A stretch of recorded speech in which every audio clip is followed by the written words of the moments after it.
अरवल जिले, नवादा, जहानाबाद से यहाँ आए लोग सबका हम इस औरंगाबाद के धरती पर स्वागत करते हैं। यह धरती अनुग्रह बाबू, सत्येंद्र बाबू और निखिल कुमार की धरती रही है। आकाश प्रसाद सिंह भी आके विराजमान है। हम सबका इस मंच से स्वागत करते हैं और आगे जिनको सुनने के लिए आप उत्सुक हैं बहुत देर से, मैं उनको सीधा आपके सामने लाके खड़ा करता हूँ। कन्हैया जी को आए और आपको संबोधित करें।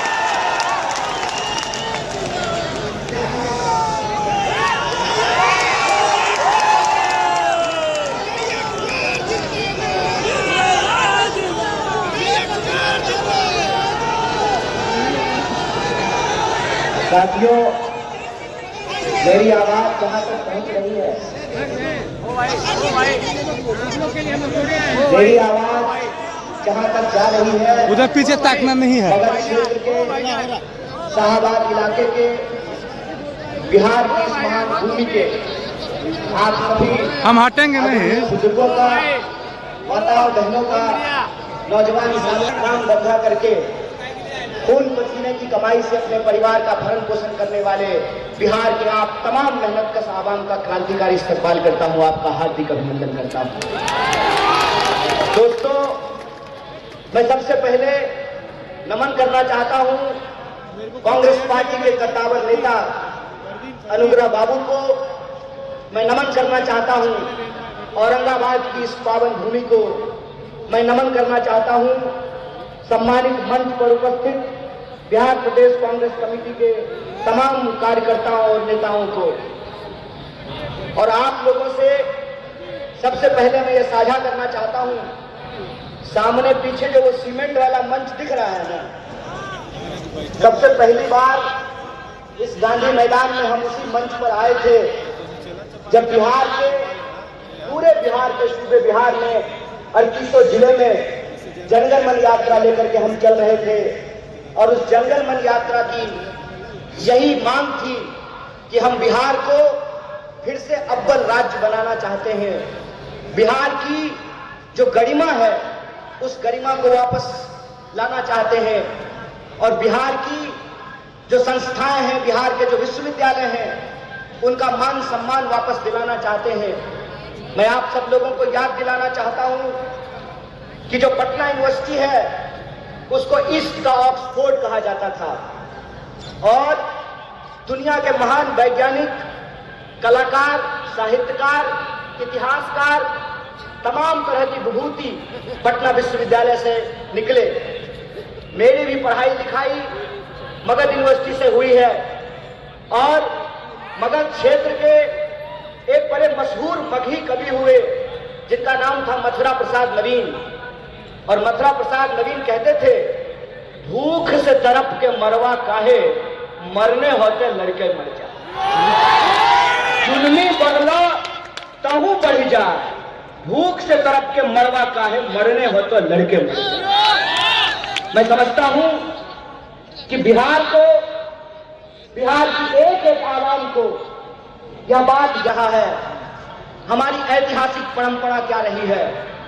यह बात मैं इसलिए कह रहा हूं कि भारत जोड़ो न्याय यात्रा के क्रम में जब हमारी यात्रा मणिपुर से चल करके विभिन्न राज्यों से होते हुए 33वें दिन एक बार फिर से जब औरंगाबाद की महान भूमि पर पहुंची है, तो मैं एक दर्द आप तमाम लोगों से साझा करना चाहता हूं। कहते हैं ना कि दुनिया के किसी इलाके में चले जाइए, कोई पद ले लीजिए, कोई पोस्ट ले लीजिए, लेकिन एक बिहारी अगर जन्मता बिहारी है तो मरते दम तक बिहारी रहता है, उसकी पहचान बिहारी रहती है। और हम जहां भी जाते हैं हर जगह लोग ये सवाल पूछते हैं कि अच्छा कन्हैया ये बताओ कि बिहार में क्या हो गया। और उस वक्त मैं बड़े अफसोस के साथ आप लोगों से ये दर्द साझा कर रहा हूं कि मेरे आंखों में पानी आता है और पहली बार जिंदगी में आंख सर से नीचे झुक जाता है, क्योंकि बिहार में पटना में जो बैठे हुए राजनेता हैं उनको नहीं मालूम है कि अपनी राजनीतिक अवसरवादिता के चलते बिहार की भूमि का पूरी दुनिया में ये लोग अपमान कर रहे हैं। ये भूल गए हैं कि बिहार कौन सी धरती है और बिहार ने किस तरीके से दुनिया को सत्य और अहिंसा का पाठ पढ़ाया है। बिहार सिर्फ सत्य और अहिंसा की भूमि नहीं है, बिहार मोक्ष की भी भूमि है और पूरी दुनिया के हिंदू मोक्ष लेने के लिए, मुक्ति लेने के लिए बोधगया में पिंडदान करने के लिए आते हैं। और पूरी दुनिया को सत्य और अहिंसा का पाठ पढ़ाने वाला महात्मा बुद्ध पैदा सिद्धार्थ हुए थे, महात्मा बुद्ध नहीं पैदा हुए थे। लेकिन सिद्धार्थ जब बिहार की धरती पर आए तो पीपल के पेड़ के नीचे वो महात्मा बुद्ध हो गए, उनको ज्ञान की प्राप्ति हुई तो महात्मा बुद्ध बन गए। आप सब जानते हैं ये कांग्रेस पार्टी का मंच है और आप सब कांग्रेस पार्टी के शेर दिल कार्यकर्ता हैं, जिंदा दिल इंसान है आप लोग। तो मैं आपको याद दिलाना चाहता हूं कि जिनको हम बापू कहते हैं, मोहनदास करमचंद जब बिहार में आए तो वो मोहनदास थे। बिहार की जनता ने उनको महात्मा गांधी बना दिया, बिहार की जनता ने उनको बापू बना दिया। बिहार वो धरती है, अगर हम आर्यभट्ट की बात करें तो अगर बिहार नहीं होता, आर्यभट्ट नहीं होता तो जीरो नहीं ढूंढा जाता और इंसान चांद पर नहीं पहुंच पाता, और इंसान चांद पर पहुंचा है तो जीरो को खोजने की वजह से पहुंचा है। बिहार वो भूमि है कि जहां पर एकमात्र देश के राष्ट्रकवि पैदा हुए और राष्ट्रकवि का नाम दिनकर है। और दिनकर कहते हैं शांति नहीं तब तक जब तक सुखभाग नगर का सम होगा, नहीं किसी को बहुत अधिक और नहीं किसी को कम होगा। ये दिनकर लिखते हैं। ये बिहार की जो ऐतिहासिक परंपरा है, ये बिहार की जो गौरवशाली परंपरा है, उस बिहार की गौरवशाली परंपरा को धूमिल करने का काम किया है भाजपा ने। बिहार की गौरवशाली परंपरा को पलटू राम बनाने का काम किया है भाजपा ने। इसीलिए मैं आप तमाम लोगों से एक अपील करना चाहता हूं, सवाल चुनाव जीतने का नहीं है, सवाल किसी को मुख्यमंत्री और प्रधानमंत्री बनाने का नहीं है। सवाल यह है कि बिहार में रहने वाले जो 14 करोड़ लोग हैं, चाहे वो किसी भी जाति के हों, चाहे वो टीका लगाने वाले हों या टोपी पहनने वाले हों, किसी भी धर्म के हों, किसी भी संप्रदाय के हों, किसी भी बोली को बोलने वाले हों, चाहे वो बघी बोलते हो, भोजपुरी बोलते हो, मैथिली ब्राह्मण करेगा तब लतिया दीजिएगा। ये जो बिहार के लोग हैं, बिहार के लोगों को ये सोचना पड़ेगा। महज अपनी कुर्सी के लिए, महज अपनी राजनीति के लिए, महज अपने चुनावी गुनागणित के लिए बिहार के भविष्य को अंधकार में धकेला जा रहा है। इसीलिए मैं बिहार के नौजवानों से खास करके ये अपील करना चाहता हूँ। दोस्त, एक बात याद रखिएगा, ये लड़ाई किसी पार्टी को सत्ता में लाने की नहीं है। ये लड़ाई इस बात की है कि अगर हम इस देश के नागरिक हैं तो हमारा हक इस देश के दूसरे नागरिकों के बराबर है कि नहीं है। लड़ाई इस बात का है कि अगर इस देश में गृह मंत्री का बेटा कौन है, बोलिए ना जी, आपको ईडी से थोड़ी डर लगता है। अरे आप लोग तो ईमानदार लोग हैं। आपके घर पे अगर इनकम टैक्स वाला आ जाएगा तो उल्टे उसको चाय पिला करके जाना पड़ेगा। आपको घबराने की जरूरत नहीं है। डरे वो, घबराए वो जो बेईमानी किए हो, जो ईमान से जीते हैं, उनको डरने और घबराने की जरूरत नहीं है। तो मेरा सवाल यह है कि इस देश में अगर गृह मंत्री का बेटा बीसीसीआई का सेक्रेटरी बन सकता है, इस देश में अगर एमपी लोग 5 साल के लिए बन सकते हैं, एमएलए 5 साल के लिए बन सकते हैं, नीतीश कुमार जी 5 साल में 3 बार मुख्यमंत्री बन सकते हैं, तो हमको भी नौकरी देनी पड़ेगी। बोलिए, गलत बोल रहे हैं कि सही बोल रहे हैं? सही बोल रहे हैं। अगर यहाँ बैठे हुए हमारे नेता आदरणीय जयराम जी 6 साल के लिए सर आप एमपी बनते हैं और आपको पेंशन भी मिलता है राज्यसभा में, तो आपको अगर पेंशन मिलता है तो देश की रक्षा में खड़े हैं जो सिपाही हैं, वर्दी पहन करके सामने खड़े हैं, आपको पेंशन मिलना चाहिए कि नहीं मिलना चाहिए? बोलिए मत करिए गृह मंत्री से। डरने की जरूरत नहीं है। इसीलिए मैं कहता हूं ये न्याय की बात है। न्याय की बात यह है कि अगर इस देश में प्रधानमंत्री के चंदादाताओं का 14.5 लाख करोड़, कितना 14.5 लाख, बाबू ने सुन्ना बिठा के देख लेना कि क्या को सुन्ना बिठाना पड़ेगा 14.5 लाख में।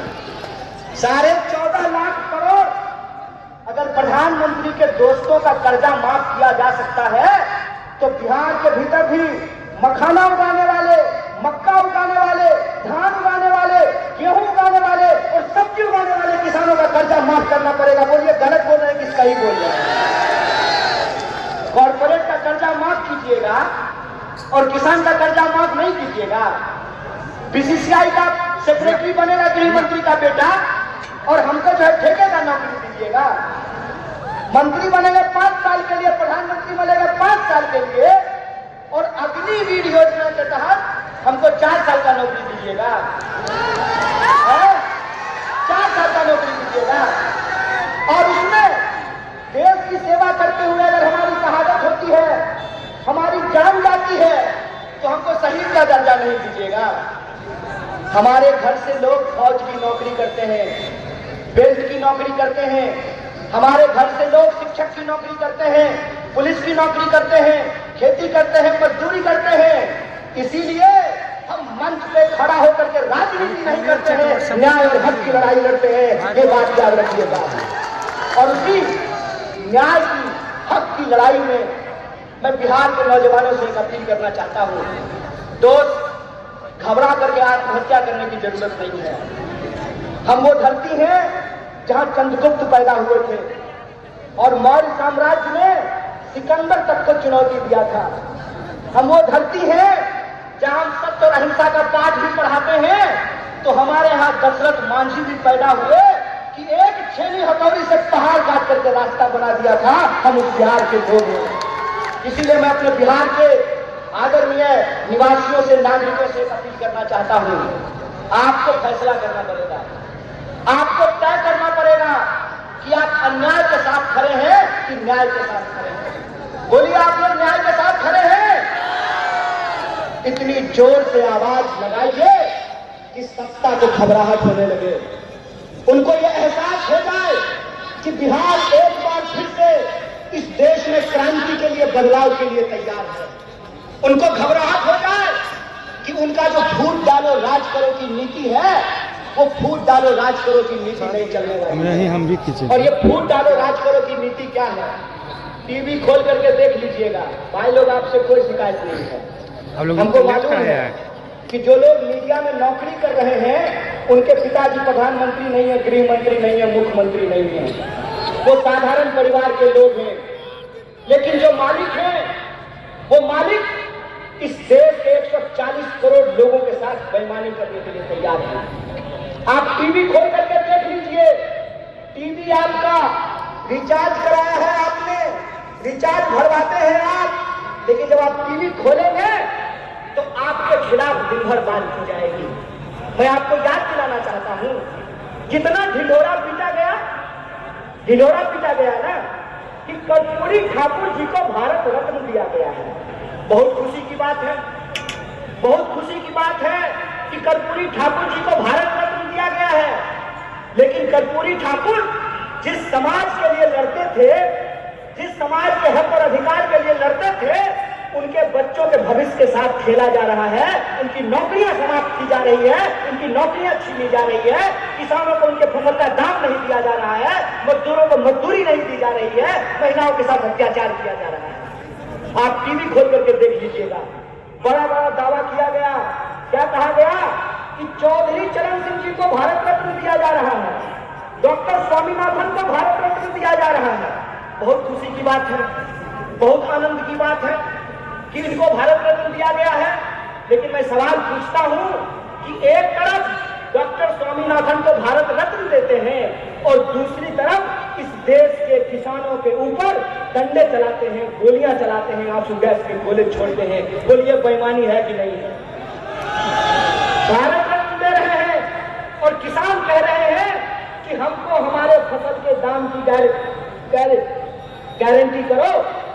तो किसान को उनके फसल की गारंटी नहीं मिल रही है। मोदी जी कहते हैं मोदी जी की गारंटी है।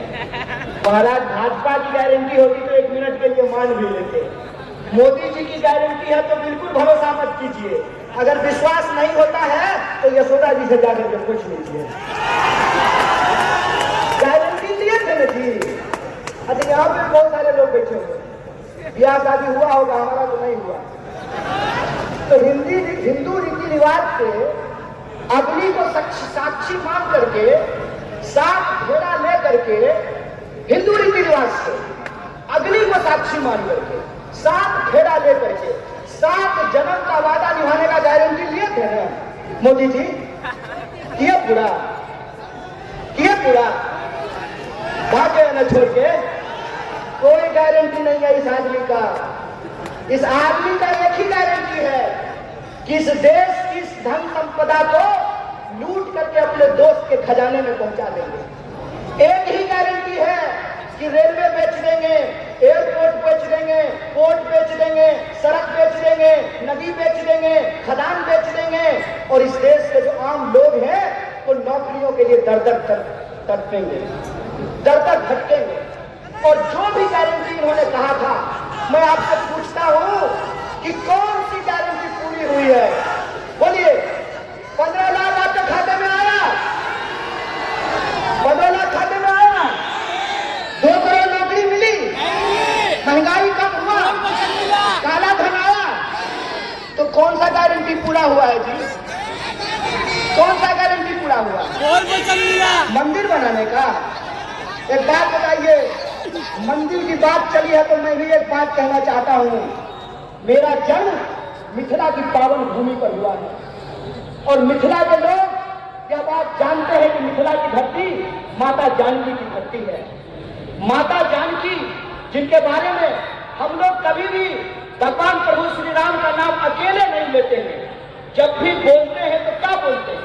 बोलते हैं सियापति रामचंद्र की जय। बोलिए, बोलते हैं नहीं बोलते हैं?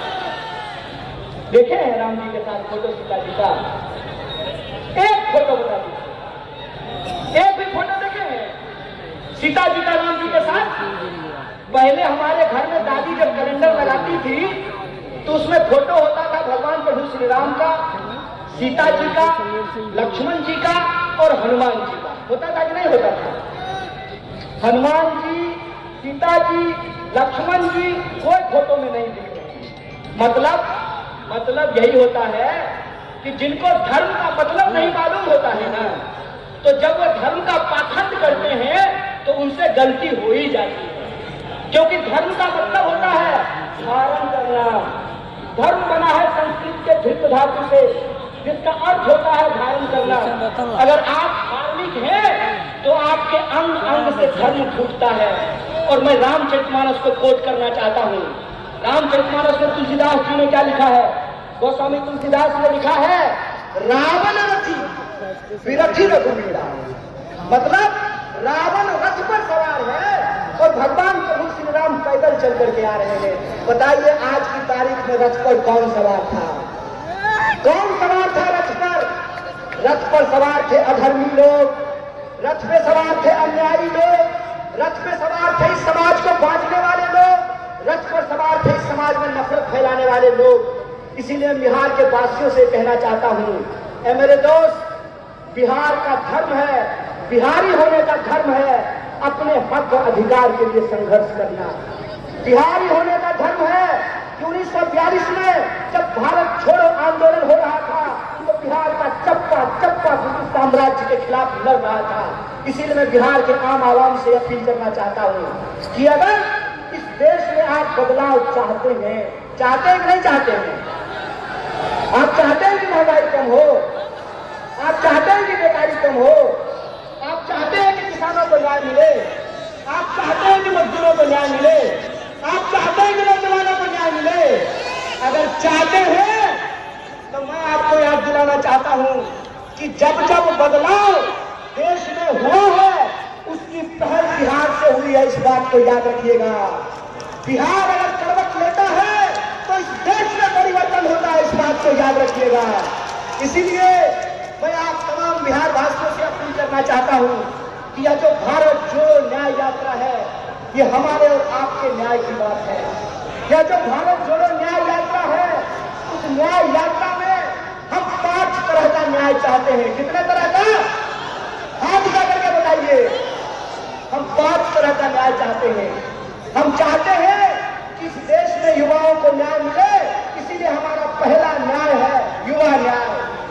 हम चाहते हैं कि इस देश में सभी समुदाय के लोगों को, सभी जाति के लोगों को, चाहे वो गरीब जनरल हो, चाहे वो पिछड़ा हो, अति पिछड़ा हो, दलित हो, महादलित हो, अल्पसंख्यक हो, अकलियत समाज के हो, महिला हो, पुरुष हो, हम सबकी भागीदारी सुनिश्चित करना चाहते हैं। तो दूसरा न्याय है हमारा भागीदारी का न्याय, हिस्सेदारी का न्याय। और तीसरा न्याय है हमारा, तीसरा न्याय है मजदूरों को न्याय। चौथा न्याय है हमारा नारी को न्याय। और 5वां न्याय है हमारा किसानों को न्याय। उन किसानों को न्याय दिलाना जो एमएसपी का हक मांग रहे हैं। और मैं आपको याद दिला दूं, भारतीय राष्ट्रीय कांग्रेस के माननीय अध्यक्ष श्री मल्लिकार्जुन खड़गे जी और हमारे नेता राहुल गांधी जी ने कहा है कि अगर इंडिया गठबंधन की सरकार बनेगी तो हम सबसे पहला काम ये करेंगे कि किसानों को एमएसपी की गारंटी देंगे, एमएसपी को कानूनी दर्जा दिया जाएगा। इसकी घोषणा कांग्रेस पार्टी ने की है। तो 5 तरह के न्याय देने से इस देश को शक्ति मिलेगी। तो आप बताइए, आप देश को शक्तिशाली बनाना चाहते हैं, नहीं बनाना चाहते हैं? बिहार को शक्तिशाली बनाना चाहते हैं, नहीं बनाना चाहते हैं? इसीलिए हम आपसे अपील करना चाहते हैं। इसी अपील के साथ मैं अपनी बात को खत्म करूंगा कि आने वाले दिनों में जो अन्याय कर रहे हैं उनको अन्याय करने दीजिए, लेकिन आप अगर न्याय चाहते हैं, अपना न्याय चाहते हैं, आने वाली पीढ़ी का न्याय चाहते हैं, तो आपको न्याय योद्धा बनना पड़ेगा। बोलिए, न्याय योद्धा बनेंगे? बिहार के एक लोग न्याय योद्धा बनने को तैयार हैं। अगर आप न्याय योद्धा बनेंगे तो आप लोगों को एक नंबर जो कांग्रेस पार्टी के द्वारा जारी किया गया है, उस नंबर पे कॉल करके न्याय योद्धा बनना है। और यह जो भारत जोड़ो न्याय यात्रा का संकल्प है कि हम अन्याय के अंधकार में न्याय का दिया जलाना चाहते हैं, इसमें आपको शामिल होना पड़ेगा। इन्हीं शब्दों के साथ तमाम सम्मानित मंच को एक बार फिर से धन्यवाद अदा करते हुए, और जो हमारे पुलिस प्रशासन के लोग हैं, मीडिया के लोग हैं, और आप तमाम जो लोग हमारी आवाज को सुन रहे हैं, आप सब लोगों को धन्यवाद अदा करते हुए, शुक्रिया अदा करते अपनी बात को खत्म करूंगा। शुक्रिया। इनकलाब जिंदाबाद। जय हिंद, जय भारत, जय बिहार। बहुत बहुत धन्यवाद कन्हैया जी। चंद मिनट में ही हमारे जननेता